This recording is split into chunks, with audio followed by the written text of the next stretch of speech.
Okay, in terms of the stuff, as always, just bad news. Deadlines coming up for as follows. Exam 1, quizzes part 2, deadline of May 28th, and, 29th. Be sure to complete exam 1, quizzes part 2 by then. For exam 2, quizzes part 3, deadline of June 9th. Exam 3, deadlines June 17th. Exam 4, quizzes part 4, exam 5, deadline June 18th. And for the paper, deadlines are for the draft, June 10th. For +5 deadline, June 11th. Full credit deadline, June 15th. 50% deadline, June 18th. And grades will be in on June 19th. And so, as mentioned before, if there's an issue like with the grades, etc., be sure to let me know for June 19th before the final grades go in. Before pressing on to the new stuff, anything about the stuff to be or any previous stuff that needs more stuff.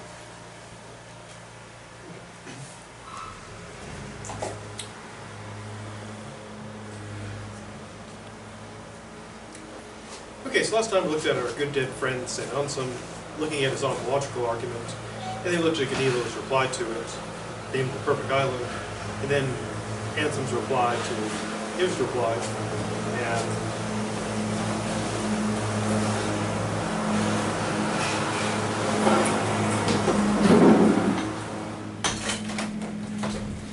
and sorry, I have to close that a moment. I'm not loud enough to talk over a power board. And then we turn to look at our good dead friend, St. Thomas Aquinas, and his influence from Aristotle. And now we turn to the stuff for today. Before going to that, though, anything about any previous stuff that needs more stuff? Okay. So, yeah. Moved on.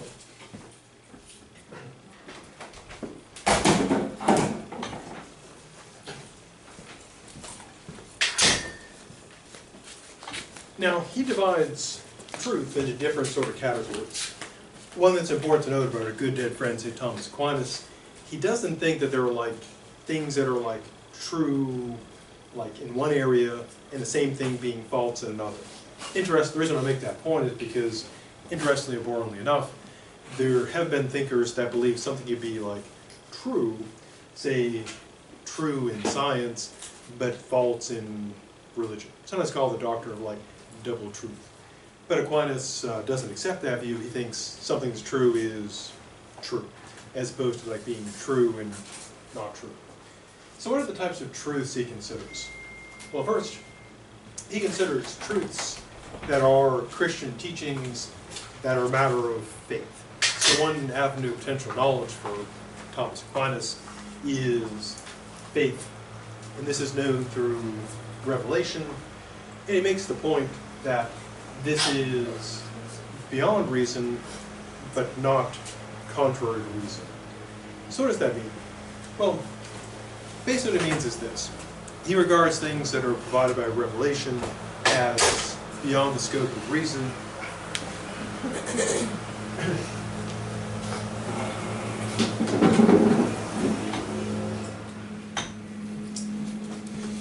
For some reason, it's always mowing time during this class. One time, some years ago, there was actually one of the droughts, and there was no grass. They're just mowing dirt. I guess it's when you're on your work list, you got to do it.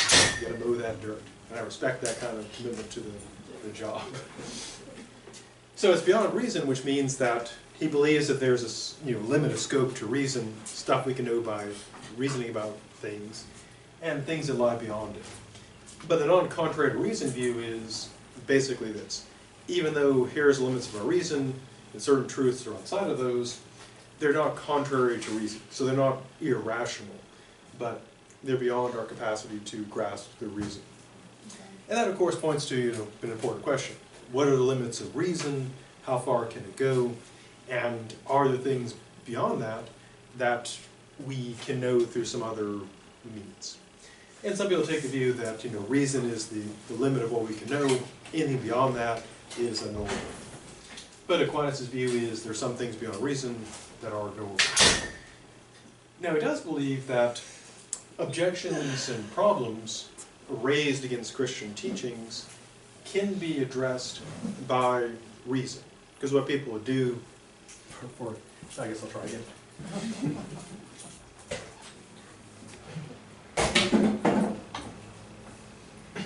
The lady in room 214 said that you could contact her and she would get the AC working. Oh, they can actually. In room 214. Okay. I'll ask them to get it working again. But so they have to like do it special or something? I think they just call maintenance. Oh. Oh, the back.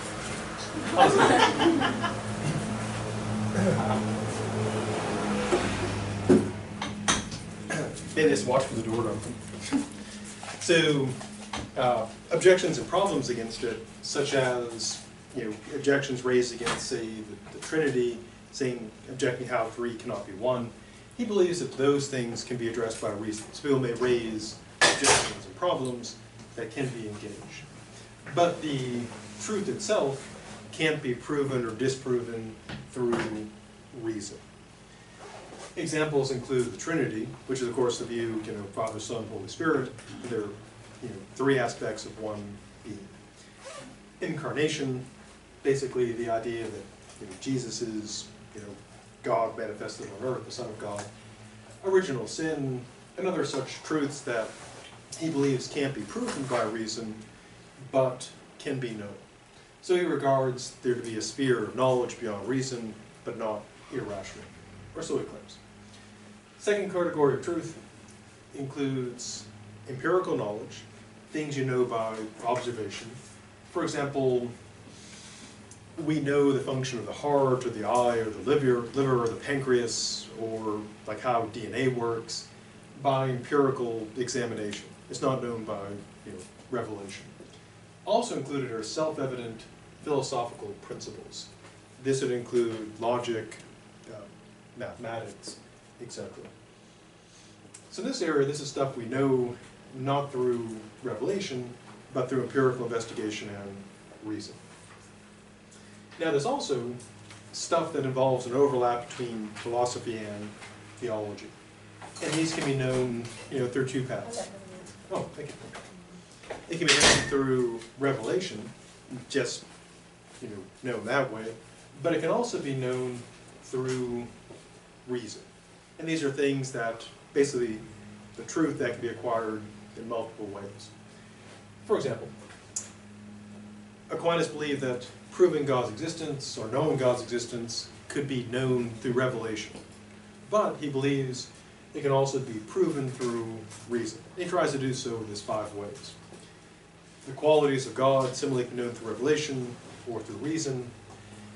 The existence of the soul, immortality, natural moral law.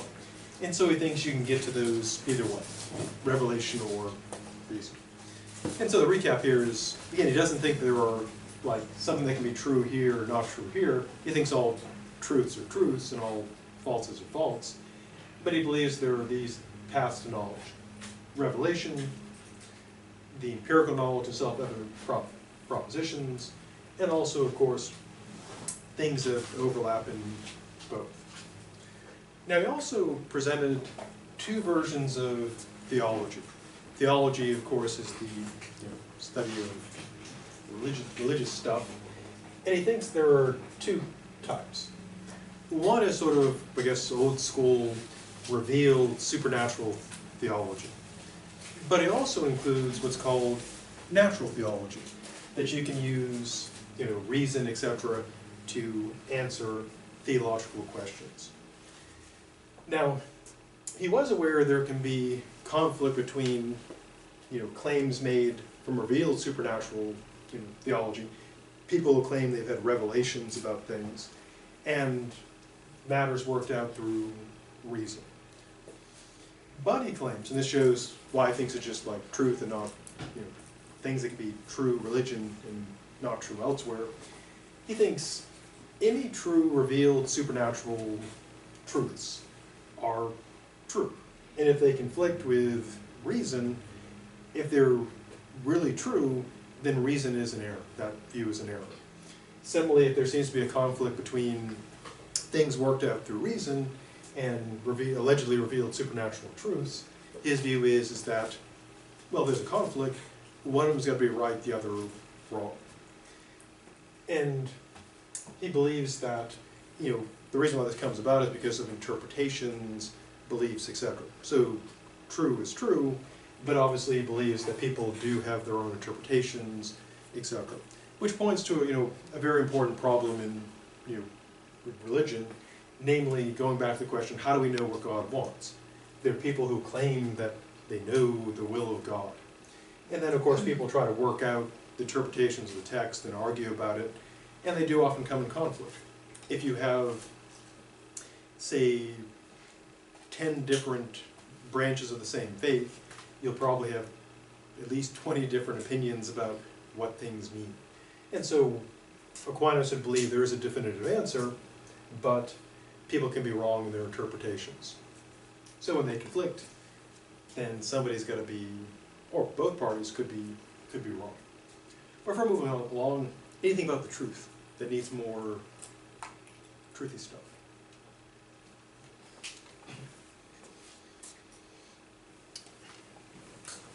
Now we move to a bit about his metaphysics and epistemology. As I saw in the ancient days of Week 1, which seems so long ago, epistemology, of course, is study or science of knowledge, and metaphysics is about the, you know, study of the nature and structure of reality. Now, Aquinas was influenced quite a bit by our good dead friend Aristotle. So, what's going on there? Well, one thing is that Aquinas, following Aristotle, seems to believe in the blank slate view, the tabula rasa. So, when people are, you know, born, the mind is, you know, not devoid of like capabilities, but again, empty. And so, the sort of the standard interpretation is there's no innate knowledge, no innate ideas. So, how do we like know stuff? Well, he's presenting kind of the standard empiricist position. The senses give content for reason. Now, the crappy analogy I always use is this. You can imagine the mind as being like a room, and you are in that room. In a way, the room is you, but imagine you're in the room.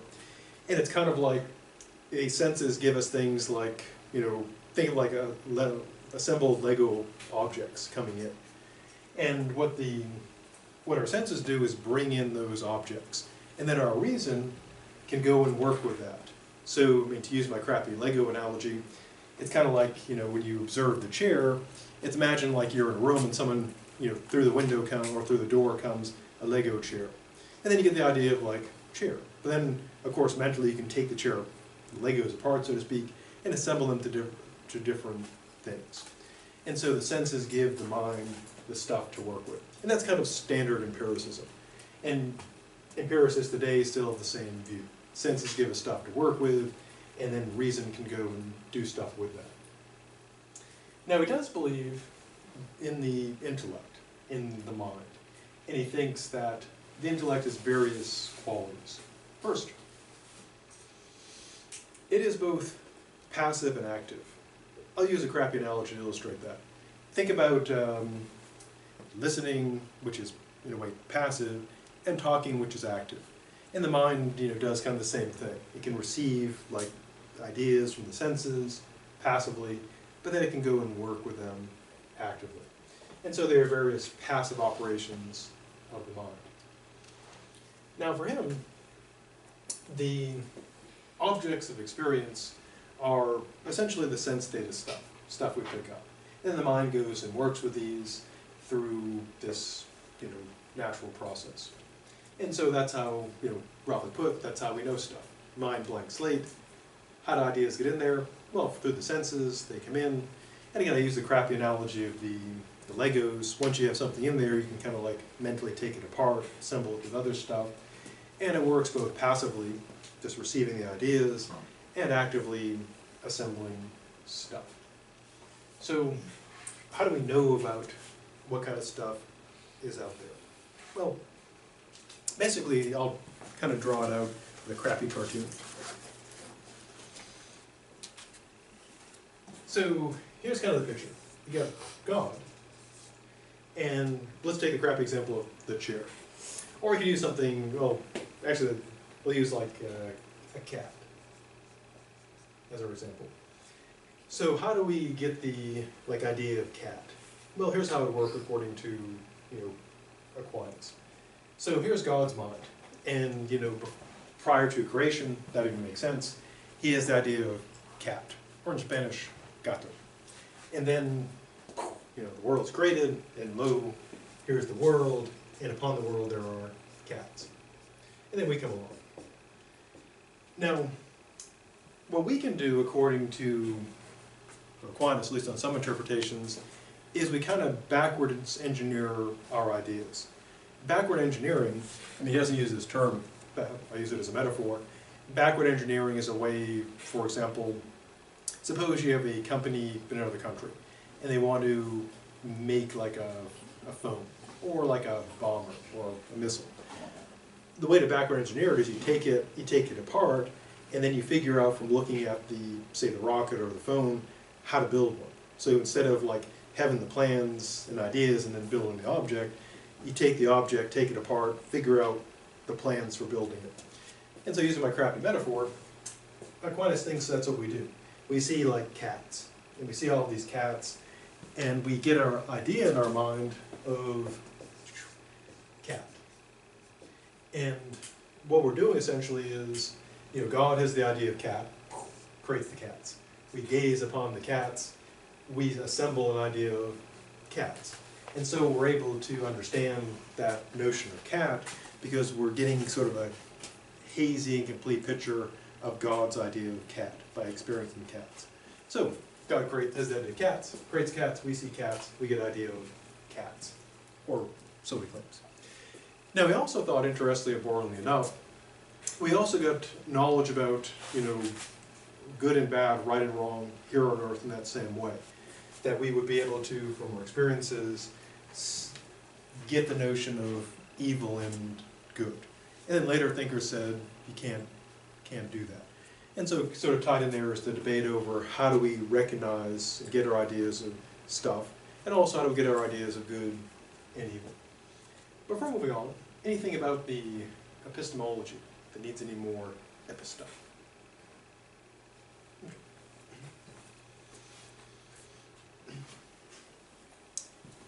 Now we also need to talk about his metaphysics.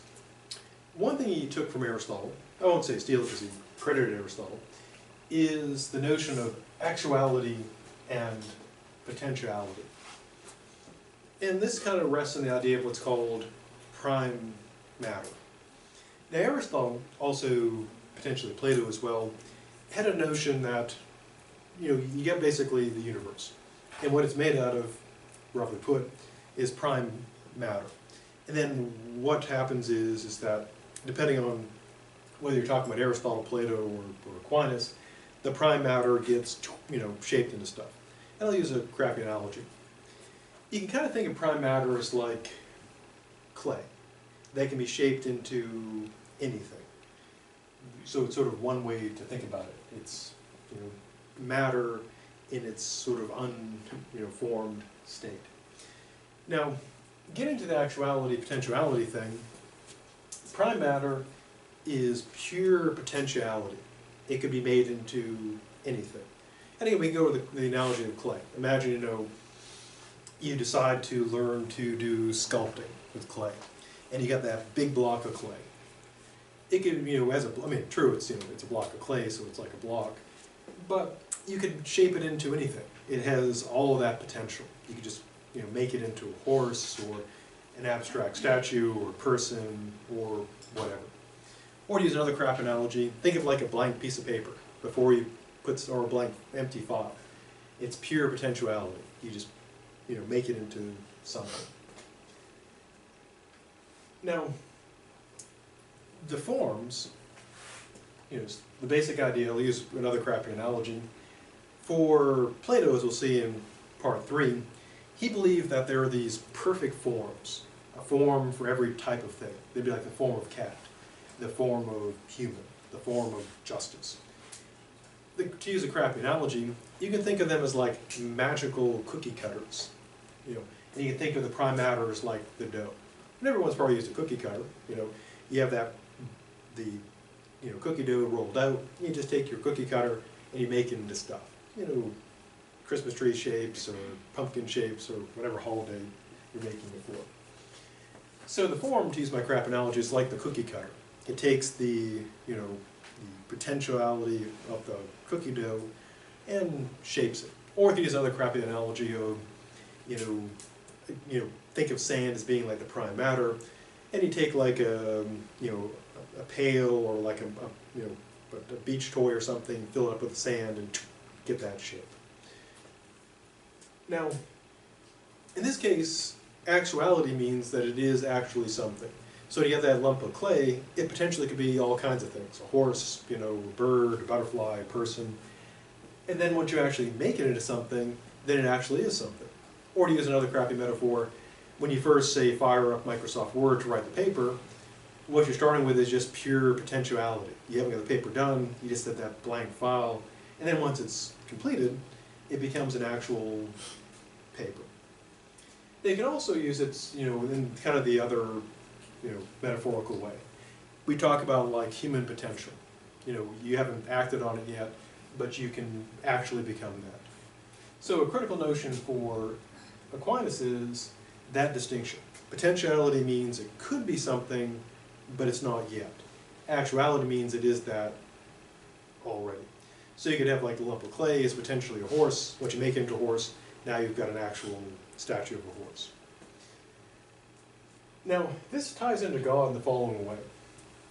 God, according to Aquinas, has no potential. Now, normally if we say someone has no potential, is that a good thing? Suppose you get a recommendation letter that says this person has no potential. Would you want to see that? No. Now, why doesn't God have any potential? Well, it's not because he's lacking. It's because he's pure actuality. He has no potential because there's nothing that he needs to acquire. He's pure actuality. He's, to use the old army saying, he's everything he can be, to utmost perfection. So he has no potentiality because he's not lacking anything. He is pure actuality. He's the realest real of the real. So in a way, if someone said someone had no potentiality at all because they're already just super awesome, that'd be high praise indeed. Now, change then occurs in going from possibly being something, potentially, to actually being something. Now, one implication, of course, is that God can't change. Because when you're the best, what's the only way you can go? Down. Either stay the best or go down. And so God is pure actuality and unchanging. Because he can't, if he changed, he'd get worse. But he can't, because he's God. So you get that key distinction. Stuff that is potential could be something, but as of yet is not. Something that is actual is that already. And in case of God, he's pure actuality. He has no potential because he's maximum in every category. Now the next important bit of the background is this notion of the great chain of being. Here's the idea. Aquinas, following our good dead friend Plato and Aristotle, held the view that, does it feel cooler in here, or am I just like psychologically thinking it's cooler?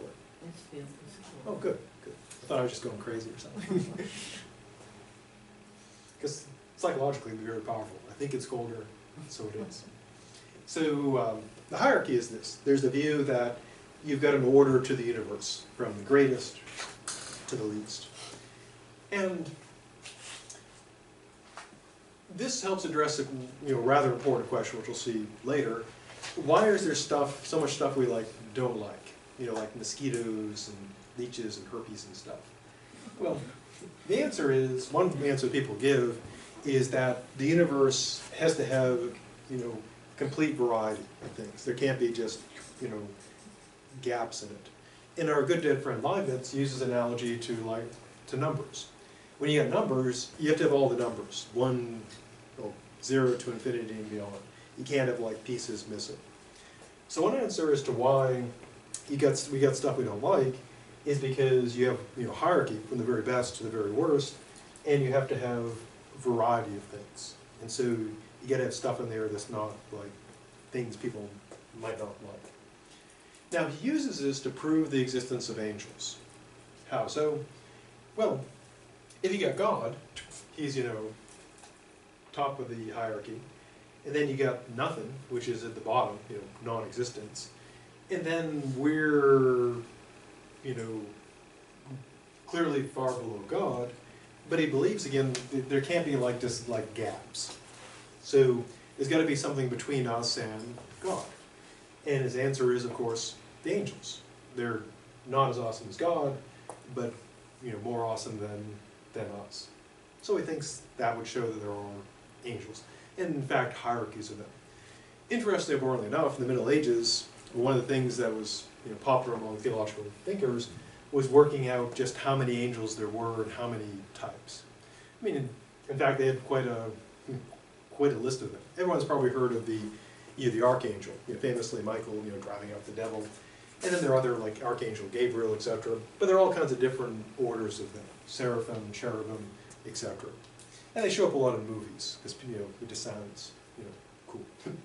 So he believes in their angels and potentially a hierarchy of them. So one implication is that we've got this order of things, and there has to be stuff filling in all the gaps. And he thinks that proves the existence of angels and explains why we have stuff we don't like. Another important part of it is this makes the universe knowable. There's a sense and order to it, so we can know stuff about it. It also, in terms of the notion of values, it gives both purpose and objective moral values. How so? Well, his view is that in this hierarchy of things, going back to potentiality and actuality, we're all in this, we all have a place in the hierarchy. God at the top, nothing at the bottom, and then we fall in some place. But all of us, since we're imperfect beings, we have potentiality. And so it gives us a purpose, and our purpose is to achieve our full potential. The old army slogan was, be all you can be, and Aristotle believed that, sort of the proper goal for humans is to achieve excellence, to fulfill your potentiality and become, as excellent as you can be. And so our purpose, according to people like Aristotle and Aquinas, is to fully be what we are. Now, some people have raised an interesting question. What about things that are like awful and evil? If someone's like really horrible, would being just super horrible, would that just be fulfilling their potential? And someone like Aristotle would say that being, really evil like that would be moving away from one's true potential. Finally, in terms of moral implications, it's a hierarchy not just of like metaphysics, being more real, more actual. It also provides objective values. So God's at the top, he's better than everybody. And interestingly, importantly enough, Aquinas used this to argue why it's okay to have hamburgers. Because he considered a very serious concern, which is this. You look at the Bible, it's pretty clear about killing stuff. Thou shalt not be doing that. And of course, animals and plants are alive. And it'd be a hell of a thing to go to hell over a hamburger, or even worse, broccoli. That'd be terrible. And so he was concerned with the question of, can we kill animals and plants and eat them? Because if you're going to eat an animal, it's kind of got to kill it. If you eat a plant, you're going to be killing that part of it. And part of the way he argued was that hierarchy thing. We're, crudely put, we're higher in the hierarchy than plants and animals, so we can eat them. We're ahead of animals, so we can eat them. Animals are ahead of plants, so they can eat them. Now, of course, looked at logically, that means angels can eat us, which would be kind of bad. But fortunately, they don't eat people. They apparently just eat angel food cake, so we're safe. So thank goodness for that. But that's, the standard justification for consuming other creatures. We're better than them, so we can eat them. But again, it does have some interesting moral implications. Like if you score better than someone else in the SAT, does that mean you could take them to lunch, literally? And we'd probably say, hopefully not. Okay, so we got actuality and potentiality, and the great hierarchy or chain of being. Before pressing on, anything about those two things, or rather three things, that need more depth?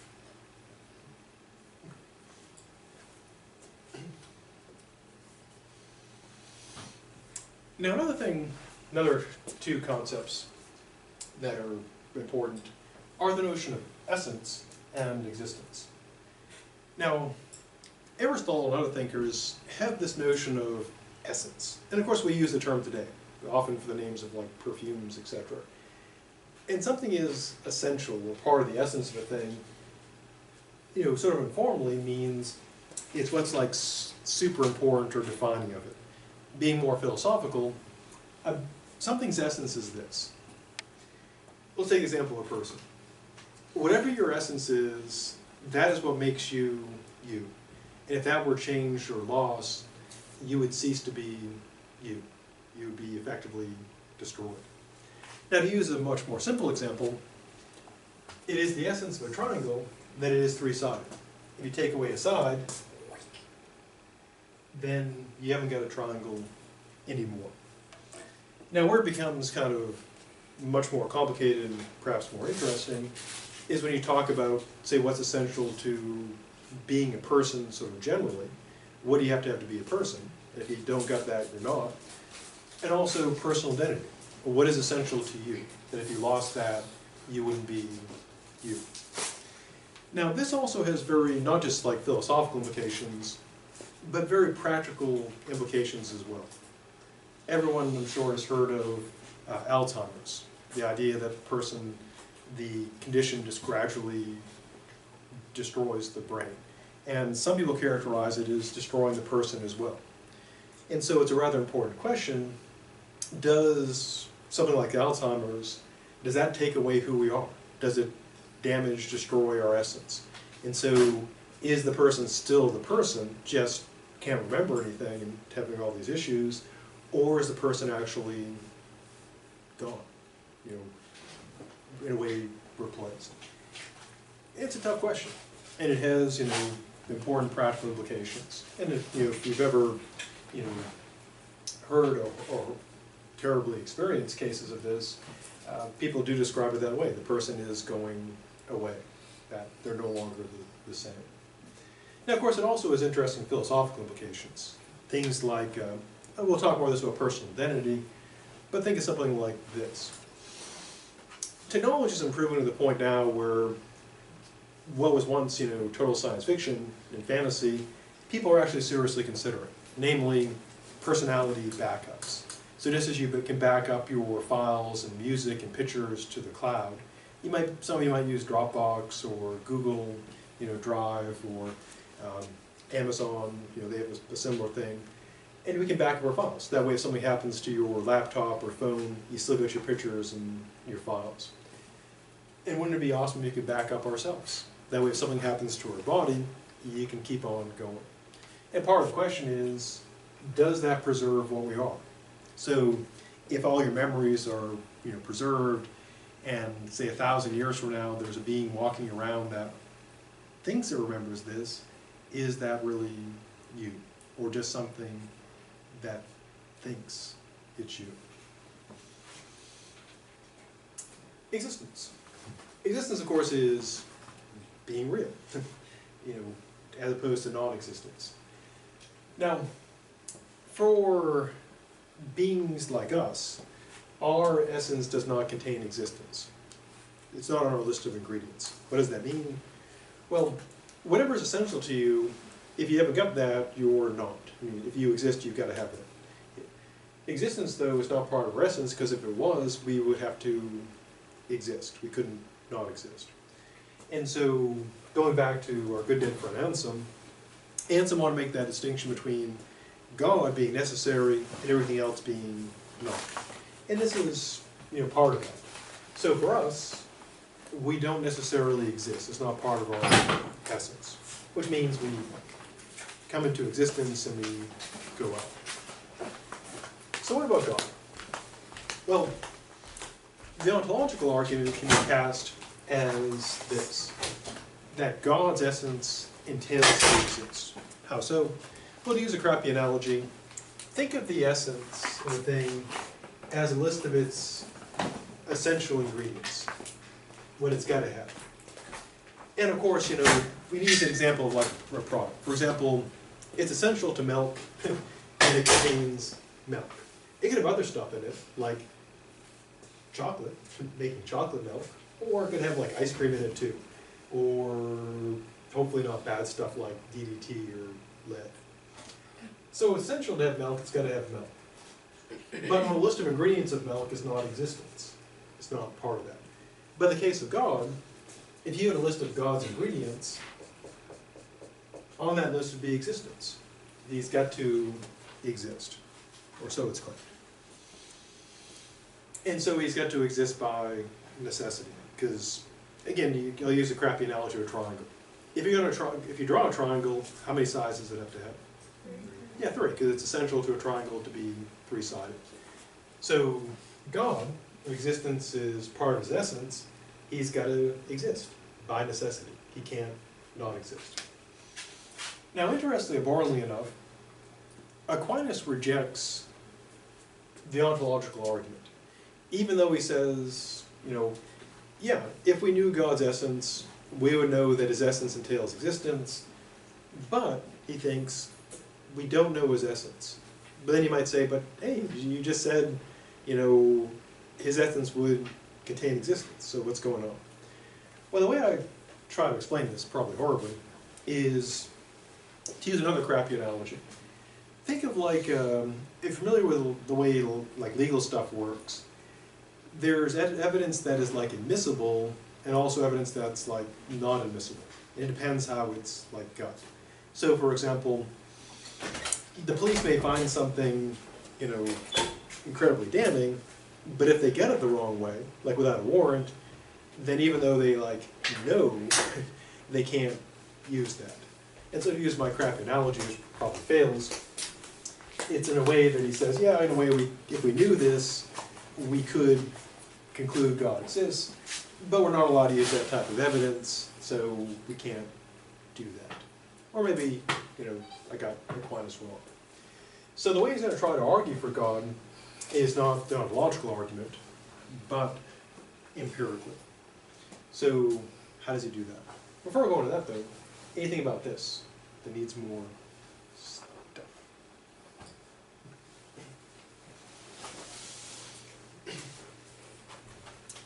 Now, one of his claims to fame, among others, is his classic 5 Ways. And he borrows the methodology from our good dead friend Aristotle, but also from his Jewish and Muslim commentators. And the general form is this, empirically put. If the world has a certain quality, then God exists. The world has this quality, so God exists. Now he also makes use of what's called the cosmological argument. Now, there are basically, at least according to Kant, 3 ways to argue for God. One is the ontological argument. God's perfect, so he's got to exist, because if he didn't, he wouldn't be perfect, but he is, so he does. The cosmological argument involves the assumption that you can't have an infinite regress of causes. If you recall in the ancient days of yesterday, I gave the example like of how we could prove through showing the possibility of infinite regress that humans have to have a non-human cause. In the cosmological argument, basically, roughly put, it says, you know, if you got stuff, it had to be caused by something else, by something else, by something else. But this can't go on to infinity because we'd have nothing. So we got to have something that, you know, started everything, the uncaused cause. There's also what's called the teleological argument, or more commonly known as the argument from design. And that, very crudely put and quickly put, is the world seems to be designed, there is no design without a designer, this designer is God, therefore God exists. And those are kind of the 3 stock arguments for God. And almost every argument for God can be put into one of those categories: ontological, cosmological, or teleological, which is pretty handy. So we turn now to the 5 ways. Way 1, the way of motion. Now it begins again with something empirical, something observable. Now if we look around the world, do we see that stuff moves?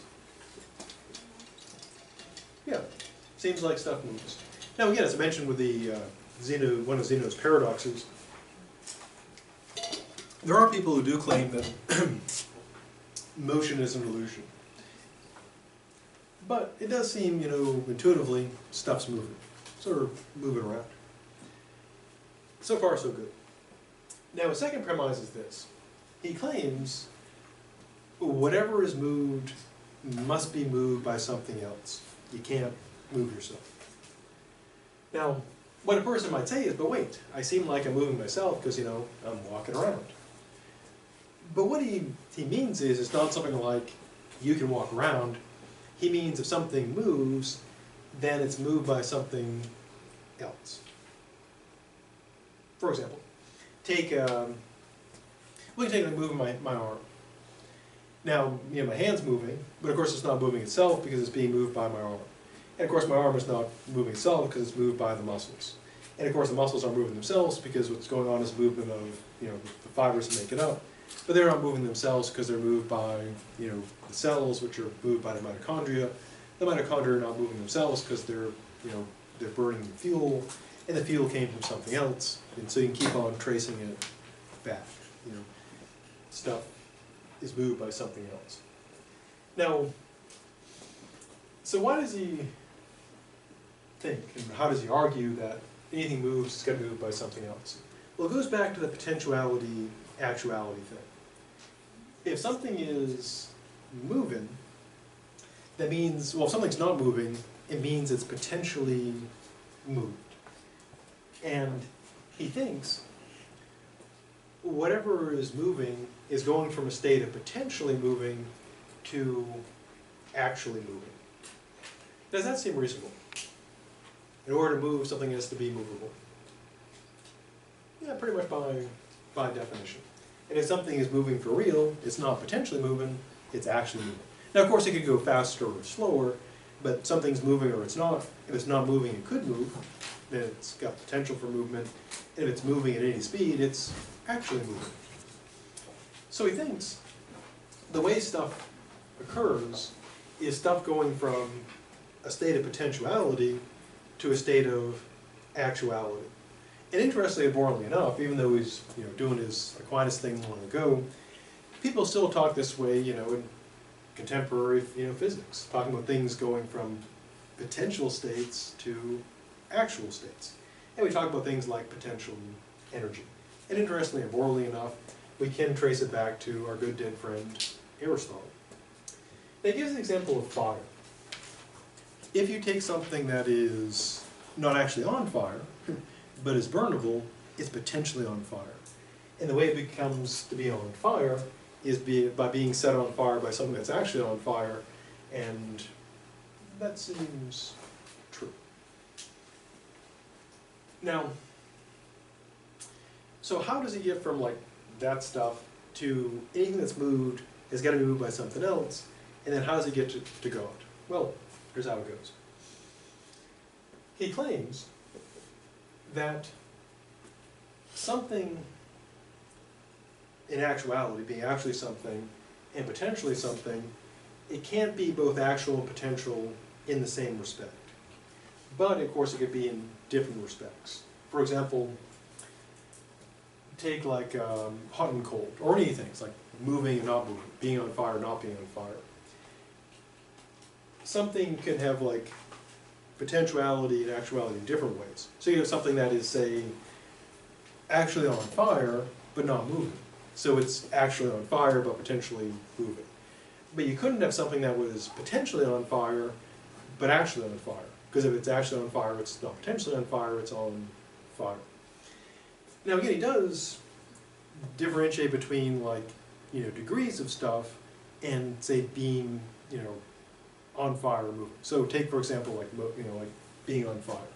You have something that's on fire just a little bit, or you have something that's really, really on fire.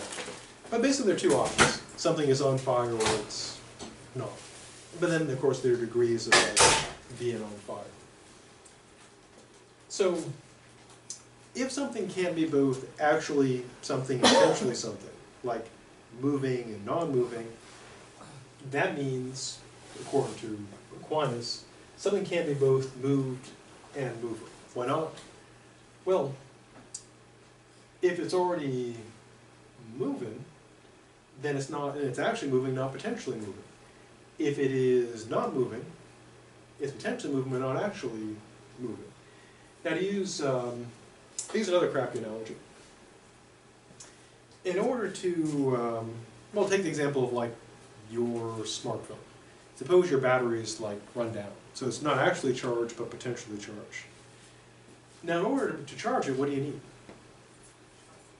Yeah, you need something, you need electricity. And so it goes from being uncharged to charged by getting something that's actually got a charge to basically fulfill its potential. So if it has no charge, it's potentially charged, and you have to connect it to something that can charge it. And it can't charge, well, put as a question, can an empty battery charge itself? No, because it's got no charge. It would be awesome if you could, because you never run out of charge. It's like, I'll just charge my battery from itself. But unfortunately, that doesn't work.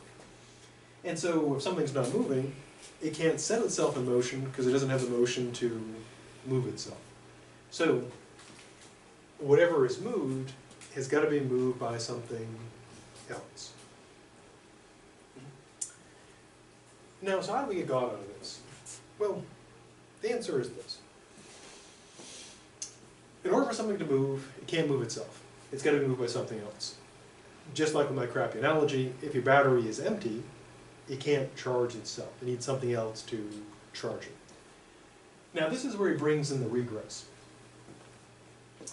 Suppose we go back to infinity, that everything that's moved has got to be moved by something else. We try to go back to infinity.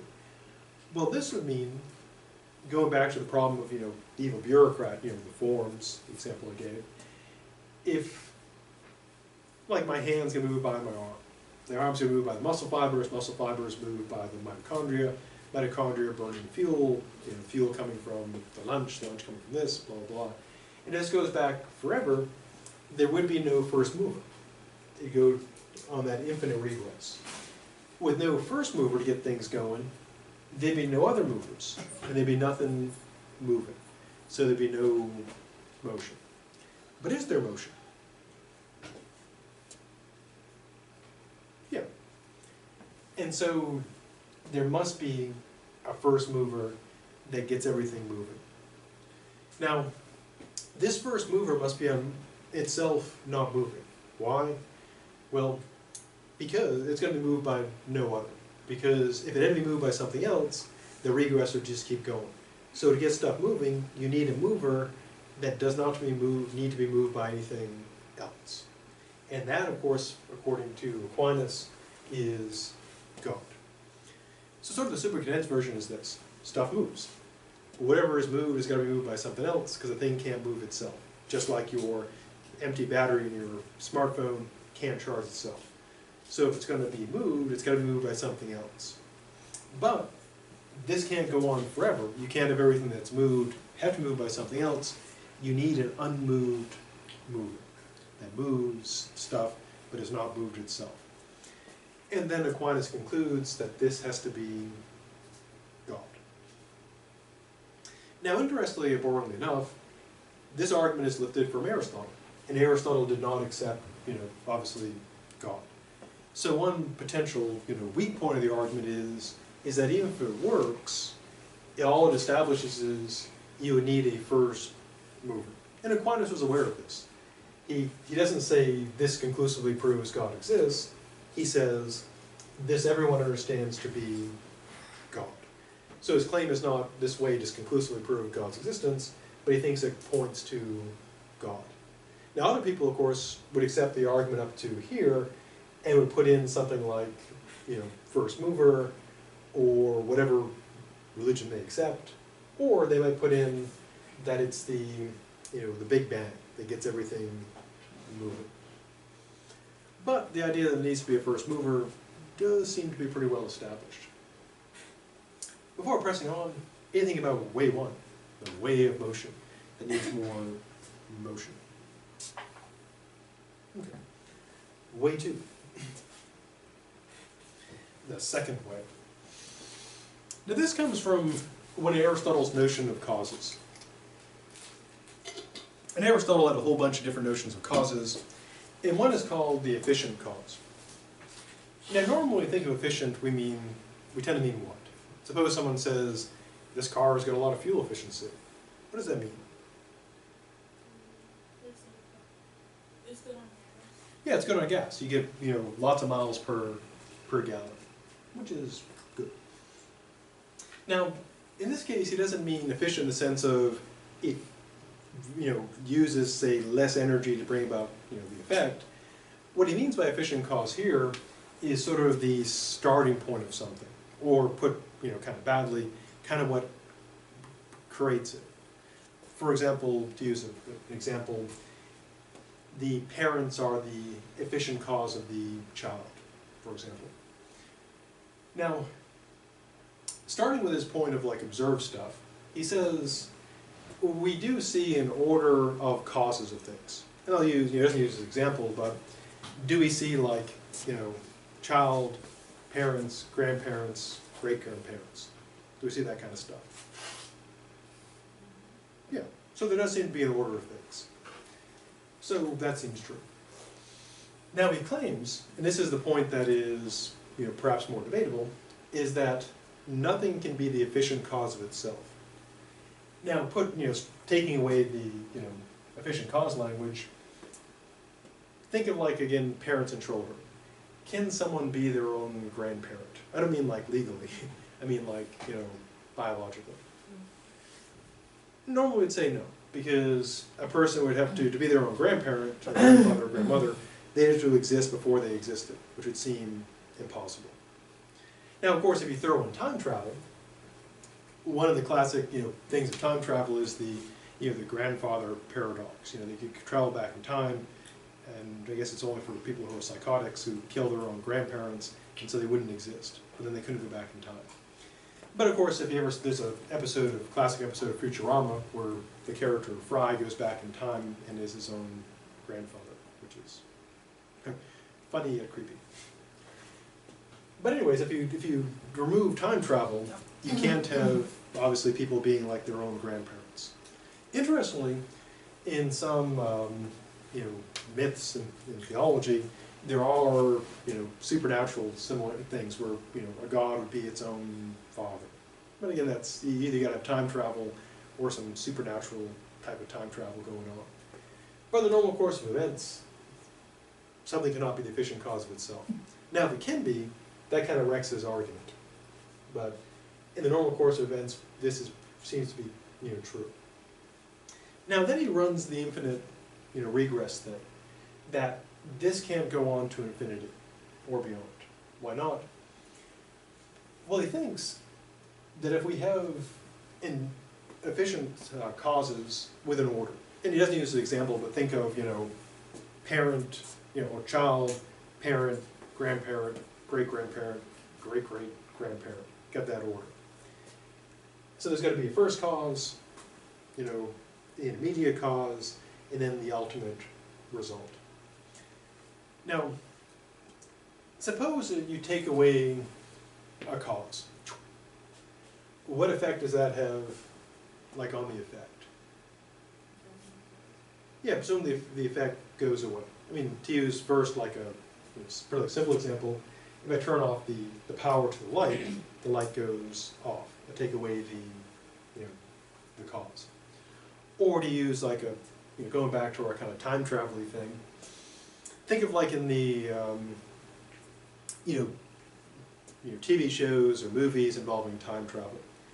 And if someone goes back in time and takes away like the cause of something, in the movies, of course, what happens? Well, you take away the cause, then the effect goes away.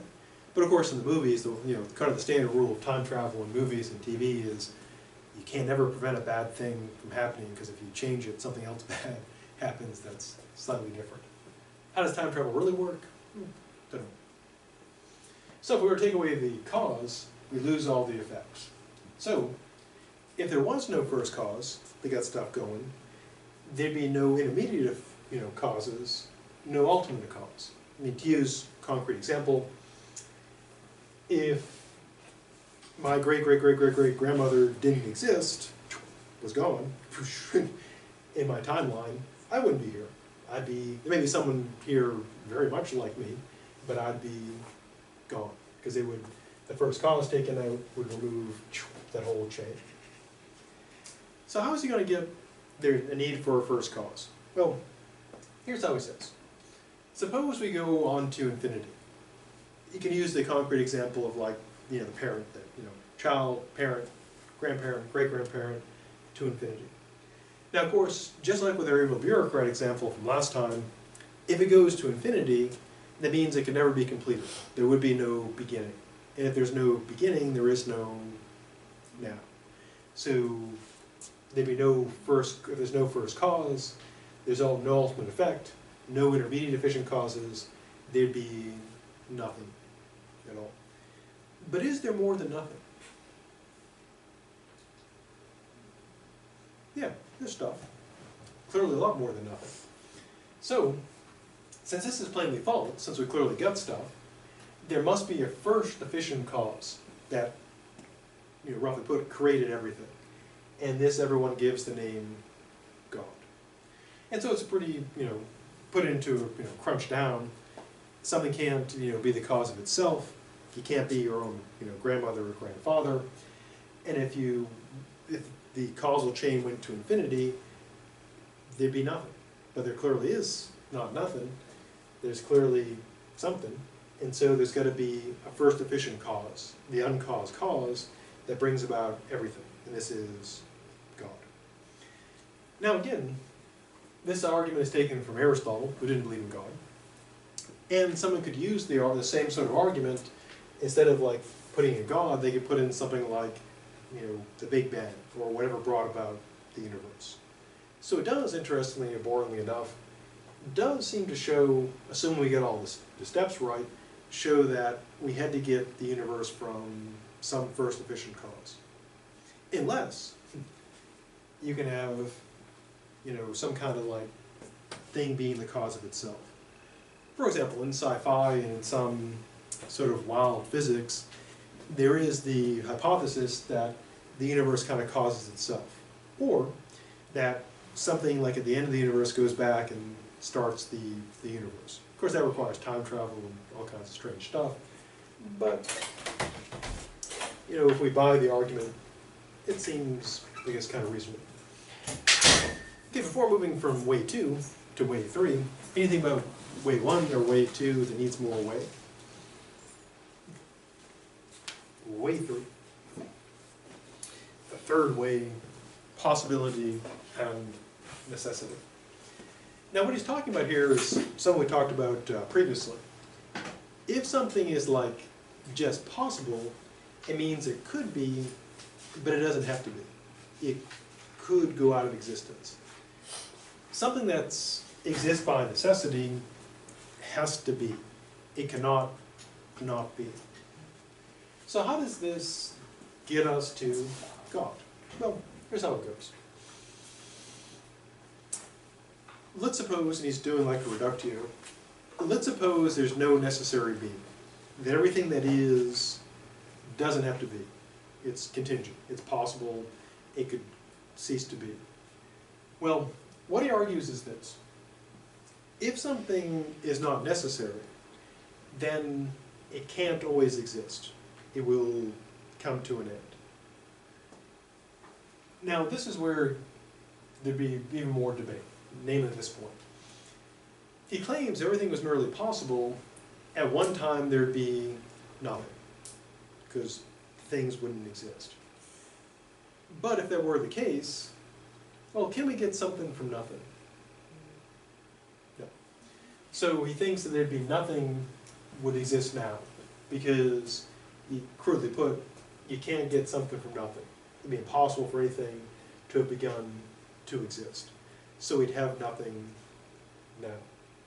Now, of course, people could debate this. A person might say that maybe things could go out of existence, but they just haven't run out yet. I'll use a crappy analogy. suppose you get a bag of chips, you know, say Doritos or something. Now, can you, like, eat all the Doritos in the bag? Yeah. But, of course, you can have a bag of Doritos, but you could be eating them, but it's not empty yet. But eventually, of course, what will happen? Yeah, you'll empty the bag. And so maybe the universe is like a bag of Doritos, that everything is, you know, there's nothing necessary, it's just the whole bag hasn't been eaten yet. Now this does raise, you know, kind of an important standard question in both philosophy and out of philosophy, say in physics, namely, does the universe have to be such that something in it always has to exist? Or does it come to an end? Now I guess fortunately, maybe for us, if the universe does have an end, it's probably a long way from now. Probably not going to be tomorrow or 10 years from now. But it is kind of an interesting question. Will the universe end? And one possible answer is yeah. So eventually it'll just go up. We just happen to be, you know, if the universe is a bag of Doritos, we haven't eaten, all the Doritos haven't been eaten yet. But maybe someday the last Dorito will be consumed and that's it. But Aquinas believes that if things couldn't exist, they would have gone out of existence and there'd be nothing now. So he thinks to have something now, there's got to be a being whose existence is necessary, that can't not exist. At this point you think he would just say, okay, that's God, done. But he throws in, you know, the regress again, and here's how it goes. So if we buy the argument to this point, we'd have to accept there's got to be something necessary, something that's got to exist, that can't not be. But then he raises the question, if you have that being, that necessary being, the question then is, does it get its necessity from itself or from something else? Does it have to exist by necessity because of its own necessity, or does that somehow be received from another? How would that work? Well, I'll use a crappy analogy to illustrate it. Think of, well, this will be a really crappy analogy. Think of like squares. We know necessarily that squares have to have 4 sides. But of course, we could think that unless squares were created, they wouldn't like exist. Yeah, that's kind of a crappy example. But basically what he's asking us to imagine a being that must exist, but it has to get its existence, its necessity from something else. Something makes it necessary. Now, so there are 2 options. Either it's just necessary in and of itself, or it gets it from something else. If it gets it from something else, then we're off on that infinite regress. Then the question would be, does that being have its own necessity, or does it get it from something else? And if we say from something else, then we raise the question again. And we're off on that dreaded infinite regress. Now, again, as we saw, infinite regress would be impossible, so there'd be nothing, but there is something. And so there's got to be something that is necessary in and of itself, whose necessity is not caused by anything else, and it gives everything else its necessity. And that being is, of course, God. So, super condensed version. If everything is merely like possible, and there's no necessary being, then everything could have gone out of existence, so there'd be nothing now. But clearly we don't get nothing, we get something, so there must be a necessary being that enables everything else. This necessary being either is just necessary in and of itself, or it gets its necessity from something else. If it gets it from something else, then that being is either necessary itself or gets it from something else. Of course, we can't go on to the something else to infinity, because we'd have nothing. So we gotta have a being that's necessary in and of itself, that's responsible for everything else, or so it claims. Now again, this is also a question and problem, you know, in physics. is there something in the universe or in existence that has to exist, that can never not be?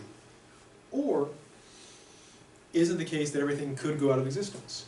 And cosmology deals with that question. And there are different views. There's views that the universe eventually will end, and different views about how it will end. And even on views where the universe kind of ends, there's still views that it will still be there, it just won't be like it is now.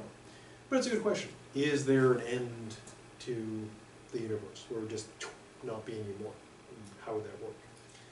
So, Aquinas thinks that this proves the existence of something that all men speak of as God.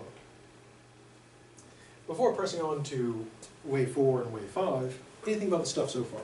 It needs more stuff.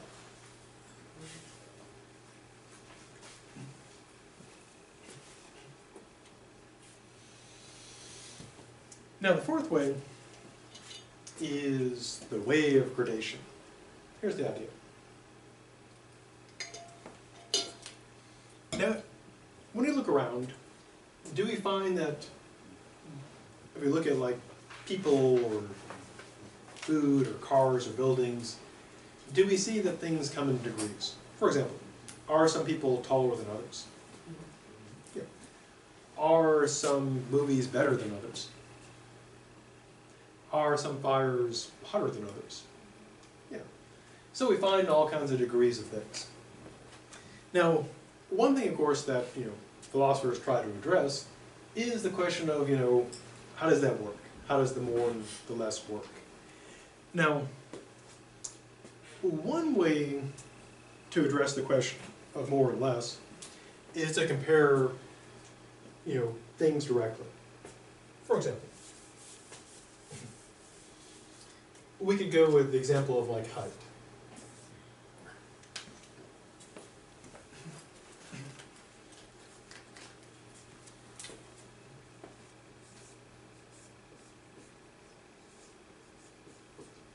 So we could say, if Sally is taller than Bob, we could compare Sally and Bob. She is taller. Now, what Aquinas does, though, is something different. He says more or less are predicated by resemblance to a maxim. What does that mean? Well, predicate is a fancy term. To predicate is a fancy term of assigning a quality. For example, if I say the cat is in the hat, I am predicating of the cat that it is in fact in the hat. I mean, it's the standard structure for English and many other languages. Subject, predicate. If I say the sky is blue, sky, subject, predicate, blue. Now, what Aquinas says, though, is that when we say more or less, if we say Sally is taller than Bob, we're not comparing Sally and Bob directly. We'd be comparing them to their resemblance to a maxim. In other words, we're comparing them to the greatest of that type. So, crudely put, we'd be comparing them to the tallest entity in the universe. And so we say that Sally's taller than Bob, not by comparing Sally and Bob, but by comparing both to the tallest thing. And Sally is closer to the tallest thing in tallness than Bob is. So Sally is taller than Bob. Now, at first glance, that may seem like a kind of weird way to do it, but there's actually a pretty good analogy that illustrates this hopefully pretty well. For example, think about like two tests, or like a test, and suppose you have, a student gets like a 93 and one gets like an 81. Now, when the tests are graded, are tests graded like against each other? No. I mean, you'd say that obviously this is greater, but the way the score is done is how close it is to the maximum, namely the test key, which is hopefully accurate. So 100% would be set by the key, and we can explain this being greater than that in terms of how, say, Sally's test relates to the key and Bob's test relates to the key.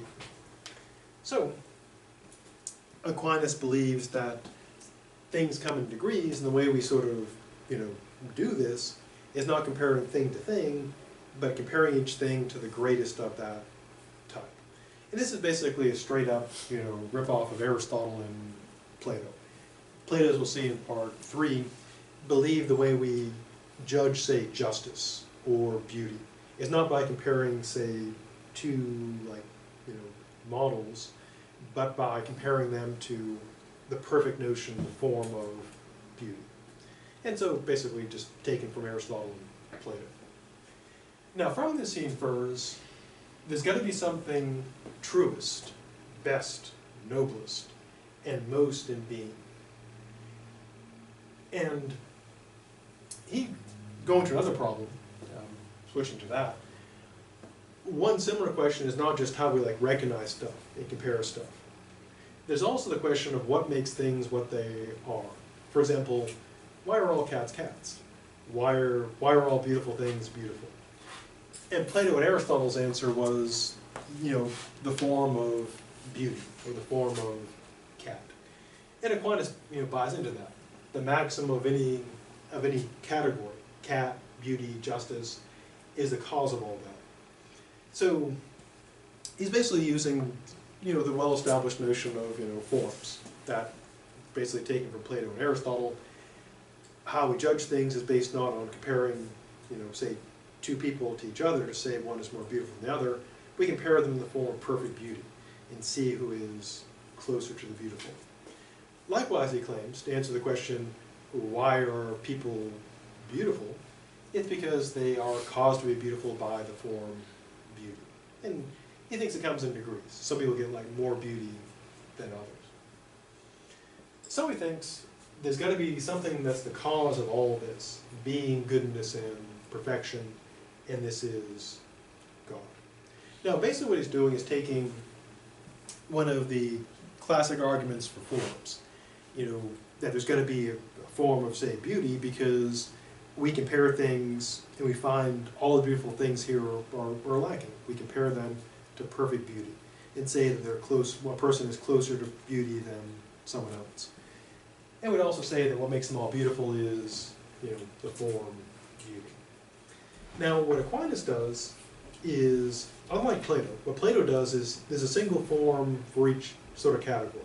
There's a form of good, the form of justice, the form of, tallness, the form of beauty, the form of cat. But what Aquinas does is he wraps them all together. Then there's a single entity that has all those qualities. Good, perfect, being, etc. And so what Aristotle or Plato would say is they'd say, sure, true, but they would say, nope, nope, and they would have separate stuff. So what Aquinas does is says there's a single being that's got all these qualities that causes everything. Plato and Aristotle would say there's a separate entity for each quality. So, recapping it, that is this. Stuff comes in degrees. Taller, shorter, beautiful, less beautiful, etc. And so the way we do that comparison is there's got to be a greatest, say, beauty that we compare things to. So there's something that is, most beautiful. And for any quality, the best, noblest, most just, most good. And so there's going to be something that's got the most in that category. And it causes all the other stuff, the lesser stuff. And this is God. Everyone's probably heard, the idea, God has created us in His image. That's kind of the deal. We're lesser, very lesser versions of God. Before going to the fifth way, in our last way, anything about way 4 that needs more way stuff? Way 5 is a version of the classic argument from or by design. Here's how it goes. Bless you. Now, one thing that people, that think about stuff have faced as one classic problem is this. If you look around the world, stuff seems to act pretty regularly. For example, suppose you take an acorn and you plant it. Will it grow into a flamingo? No, far as we know. Similarly, in the United States, is winter immediately followed by summer, which is then followed by spring? No, well, global warming may change all that, but yeah, you've got a consistent seasons. And things seem to work pretty well. Similarly, if you look at more broadly in terms of design, if you look at our hands or our eyes or just our whole selves, we seem to be pretty well designed. We're not like monstrosities as far as we can tell. And so one question people who thought about such things wondered about was things like that. Why do acorns grow into oak trees and not flamingos? Why do the seasons always follow the same order? Why does fire always burn and not chill things? And those are all good questions. It's kind of got philosophy and science rolling. Now, one way to explain the stuff doing the stuff that it does is by appealing to intelligence. For example, when you're dealing with human beings and animals, we would say they do things consistently because they're intelligent. You explain, for example, the backpack in its design because we know for a fact it's designed. People designed it, people built it. Now, what about things that don't have intelligence? Well, that creates a bit of a problem because you got to explain, to use it, put it sort of anthropomorphically, how does the acorn know to grow into a tree? How does winter know to follow fall and to be followed by spring? How do the planets know to stay orbiting? How does that work? Well, since we have the model of people doing stuff, kind of a natural inference, which would be a very sensible inference, would be that whatever doesn't have knowledge, a mind of its own, has got to be guided by something. Now, Aquinas thinks that things that lack knowledge, again, acorns, water, planets, act for ends, that they have goals, purposes. How do we know? Well, again, the consistency. Fire always heats stuff. It doesn't cool things off. Winter is followed by, not by immediately going to summer or fall, but followed by spring. The planets, orbit regularly. And so his view is basically things act consistently. Now, if something doesn't have a mind, his inference is a rational one. Namely, it's got to be directed. Something's got to tell it to do what it is doing, to guide it. Therefore, he infers, there must be an intelligent being that directs everything, that directs the universe, to make sure that acorns become oak trees and not flamingos, the planets remain in their orbit, that winter is followed by spring. And this, of course, is God. Now, Aristotle, of course, didn't believe in God. He believed in a purposeful universe, not directed by God, but directed by, essentially the essence of things. Now, it's a very good and important question. Why does stuff do what it does? Why do acorns become oak trees? Why do, the planets remain, orbiting around? Why do, the equations of physics, why do they work? And the answer given by Aquinas is, God directs it all. Now this comes down to one of the classic, disputes in both the sciencey stuff and the philosophy stuff and religion stuff, is that classic, put in bumper sticker terms, it's classic dispute. The view that stuff just happens, and everything happens for a reason. It's basically the dispute between what's called a teleological or purposeful universe, one where there's purpose, and a universe which has no purpose, that stuff just happens. Now, in general, the scientific view is generally non-teleological now, that stuff just happens. Religion, of course, generally takes the view that stuff happens for a reason. And of course Aristotle, not religious though, took the view that stuff happens for a reason. It's one of those big questions. Again, put in the bumper sticker terms, does stuff just happen? You know, it just is because it is, or is there a reason or purpose behind things? Now again, modern science, the general consensus is there's no purpose. That bringing in, you know, God or purpose is just fundamentally mistaken. But then, of course, people who do believe in purpose like to point out things work really, really well. Why do all those equations in physics work? And that is a tough question to answer. Aquinas' answer, of course, God. So, fifth way, quick crush down recap. Stuff that doesn't have minds, like acorns and planets and water, seem to act for an end, seem to have a purpose, because they act consistently. Whatever doesn't have knowledge or a mind has got to be directed by someone that does, to make sure everything works properly. Therefore, there's got to be a being that directs everything, and this is God. And again, this is known generically as the argument from design. Now, there have been various criticisms launched against the Five Ways. And there are two common mistakes people make in interpreting it. First one is this. One thing that people often bring up, like if someone says, you know, God created the universe, if you have like a discussion board on the internet, like on a blog, some smart person will say, if God created the world, who created God? And they'll feel really smug and pleased with themselves.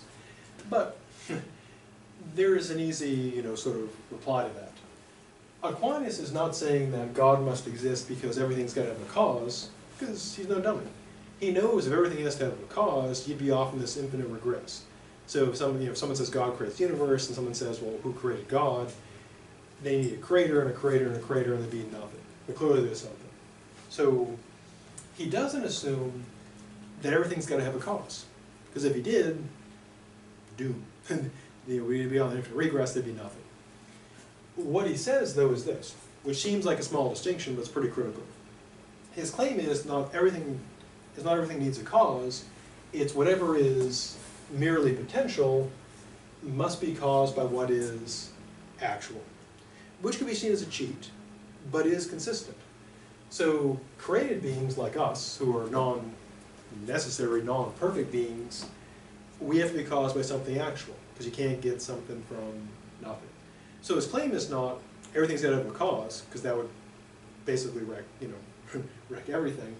It's that things that merely have potential have to be caused by what is actual.